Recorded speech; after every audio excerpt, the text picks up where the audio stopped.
What if your back pain isn't coming from your back at all, but your pelvis?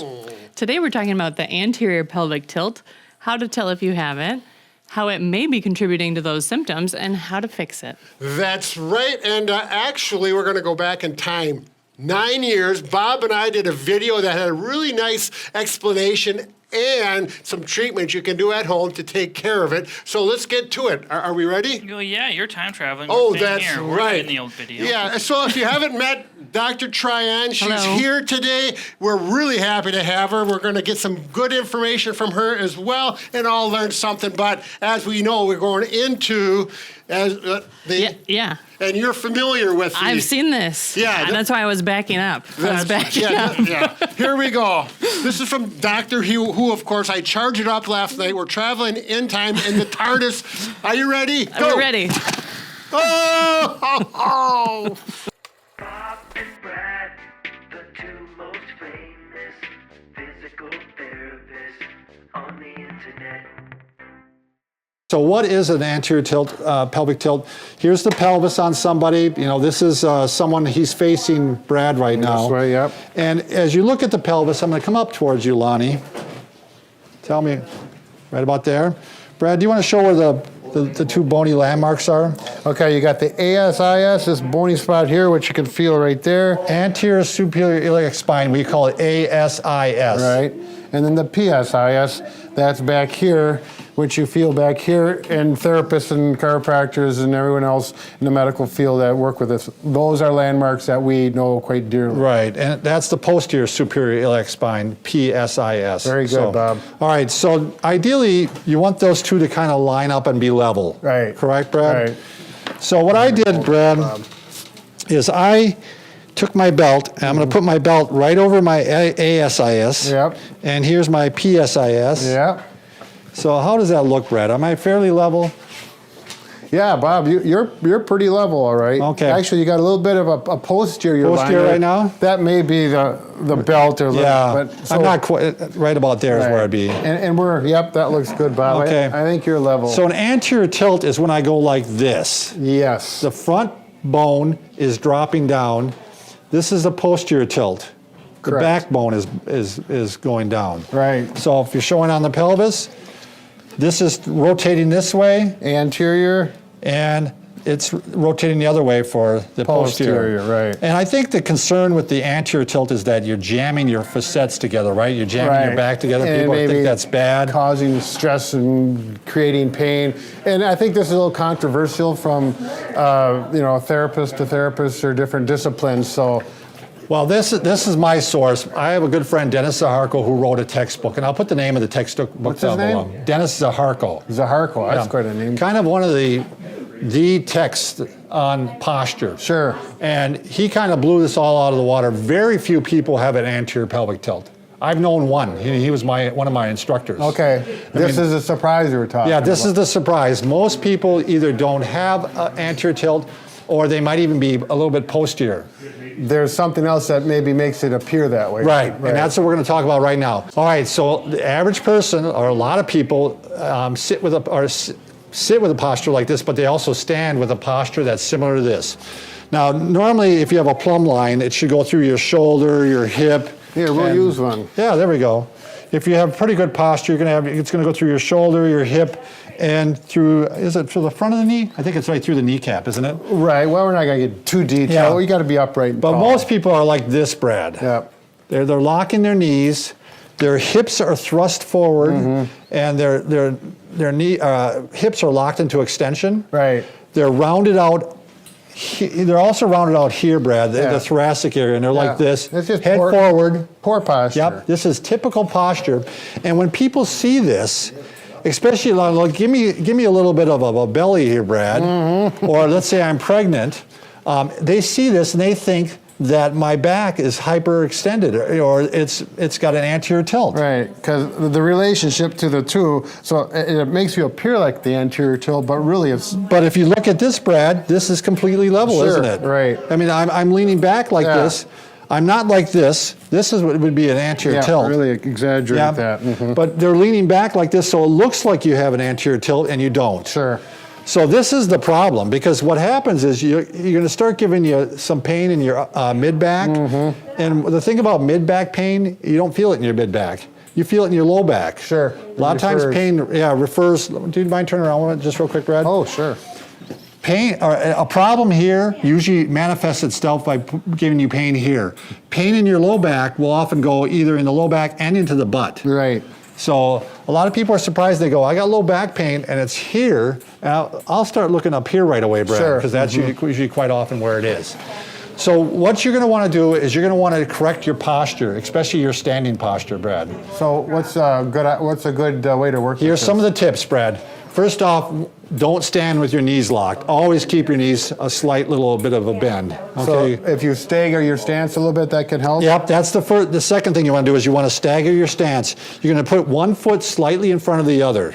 It's kind of hard to see with the pants on. Yeah, but just the staggering the stance is going to help too with you doing what is correct. Sure. So you're going to start off and you're kind of leaning back. I'm leaning back on this foot, Brad. Right. And I'm still kind of leaning forward. Then I'm moving all this forward like this. Sure. This all moves forward. So when you stand normally, you want to have, the weight is on the middle of your foot, Brad, but as you can see, my shoulders are a little bit slightly ahead of my hips. Sure, yep. And if you just do this. It's a big difference from what we looked at before. As you can see, I go from this to this. And now I have good posture, Brad. Sure. And it doesn't take much. I don't want you sticking your chest out like this. You're just bringing your weight forward. Okay. The other thing you can do is a little bit of a chin tuck, Brad. tuck, yep. Yeah, because if you're like this, I want you to be like this, so you're going to be lined up. Now, if you're used to the old posture that's poor and giving you pain, and you do this, it's going to feel very awkward. Right. And you're going to think, why am I doing this? It doesn't feel anywhere near right. It's because you got a bad habit. But look, which way do I look better, Brad? Right. Well, that's a heck of a question. Yeah. You don't look better any direction. Yeah, that's true. Well, maybe I'm not a good example, but what is Lonnie laughing about on this one? That's what our camera woman's laughing at. So we're going to lean forward like this. Yep. And while you're doing stuff throughout the day, Brad, I am conscious about staying a little bit weight forward because it helps you put things in alignment. So and there's a couple exercises you can also do, Brad, to help you with this. One thing I like to, if you want to get a little more awareness of where your pelvis is at, Brad, just the simple pelvic tilt is good for that. Sure. So laying on your back. Yeah, laying on my back. You want to kind of show, Brad, where we're... It's your tie, Bob. Yeah. We got to keep track of there. So you can see the red there. Right there we got. Now go ahead and do a posterior tilt. So I'm going like this. What I'm doing is I'm tightening my stomach, and if I had my hand underneath here, underneath my spine, I'd squish the hand. Right. Good abdominals. Yeah, I'm tightening up the abdominals, and that's just help pulling it. Gives you more awareness of where the pelvis is at, Sure. and does a little bit of abdominal strengthening. Yep, and usually that feels kind of good for a lot of people in their back. Right, gets in a little bit of movement. Then you can go into some abdominal strengthening, Brad, because that's going to help. You bet. So you can do toe taps, where you're just going like this. There we go. While your back is flat. Yeah. That's the hard part on this one. And then you can do some more advanced ones, Brad, where you're actually doing fluttering. That's a big step forward. Yeah. That's quite a bit harder. Maybe you could do just single leg. Going. That may be a good progression. Kind of pushing out like that. Yep. Again, right under here, he's holding that flat, and I'm telling you, that's not easy to do. Right. And so you're tightening up and getting into that manner. Sure. So. All right, another exercise you can do, Brad, is actually one thing that a lot of people, because they stand like this a lot, they're lacking extension in the mid-back. Sure. They're rounded out here, so they need to stretch the mid-back out, the thoracic area. And so one thing we like to do is we like to do what we call hallelujah stretches. I don't call it the hallelujah stretch, what Bob does. I just like it. It's a good term. So what you're doing, and do you want to get that ball, Brad? Remember that worked out really good. Oh yeah, that does work out good. You can do this with a towel or with if you have a chair that hits you right below the shoulder blades, it works out good. You can take a towel roll like this, tape it up, and get it in the right spot. And then you can just stretch back like this. Yeah, so you can see that. Go ahead, do it again, Bob. So my idea is, you're going, hallelujah. Yes. Hallelujah. Yes. One more time. Hallelujah. Talk to me. Okay. The other thing you can do is take a ball about this diameter and you put that back there. And this all depends on if it feels good. But a lot of people find that this comfortable. actually is more comfortable than the towel, Brad. And it works more on that back. I like this idea, and we've been using it on some patients. One of my PTAs came up with it. Yeah. And Mike did, as far as I know, he could be the inventor. So we'll give him credit. You better believe it. I think that's enough, Brad. I think that's enough techniques for people to. So I guess our long answer is that you probably don't have an anterior pelvic tilt. It's Right. pretty rare. Right. And that you need to correct your posture. Right, and if we're going to spend time on it, we should probably spend more time on that broken heart. Oh, that's right. Brad and I can fix just about anything except for a broken heart.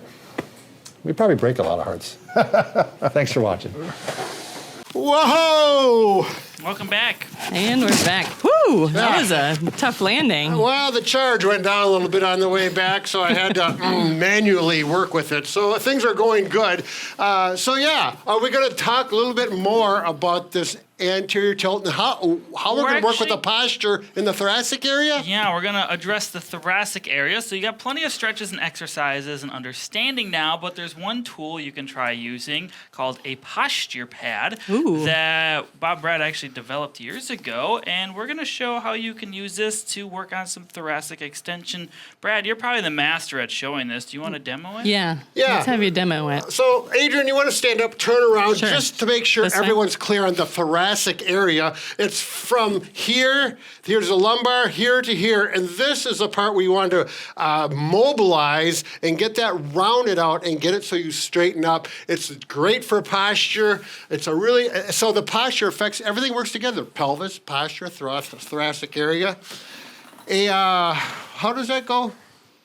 Head, shoulders, knees, and toes. There you go. Head, shoulders, knees, and I toes. know what he's talking about. Also, the hips and the thoracic area are joined very much together. So what we do, this is built specifically with the radius here so we can mobilize specific joints. There's balls here that actually put pressure on the muscles on each side of the spine and relax them, get those tight knots out. Anybody want to have a little feedback as I demonstrate this? Or So if you want, you can use a pillow if you're very tight, because some people have head forward posture, so they may need a pillow or possibly two.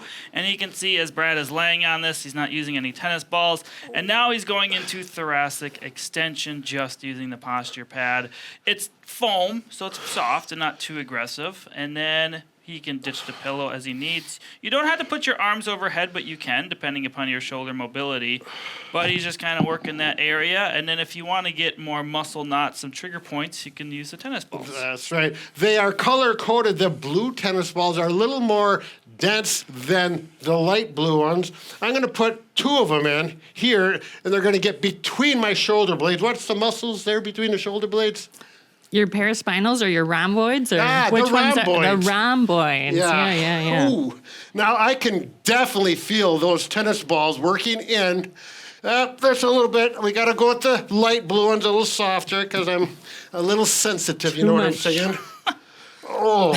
You're so sensitive today, Brad. And you can push back and forth, and that actually really works on those paraspinals and rhomboids, and they're relaxing. And now I can actually take the pillow out because I can extend.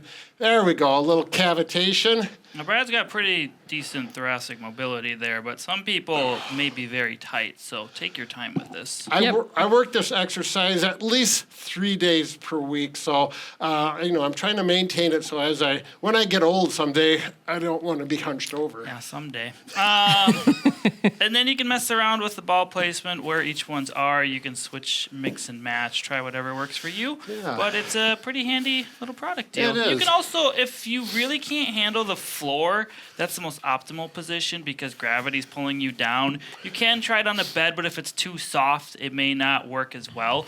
But we've even you can try it in a chair to a point. You have to get it to stay in place. But Yep. If you put the balls in there and they are still too aggressive and you haven't used it before, take a towel, fold it up as needed, put that over, and that acts as a cushion. Oh, yeah, that's a little bit, it's not aggressive enough for me because I do this a lot. But for some people, that will be a really good way to start.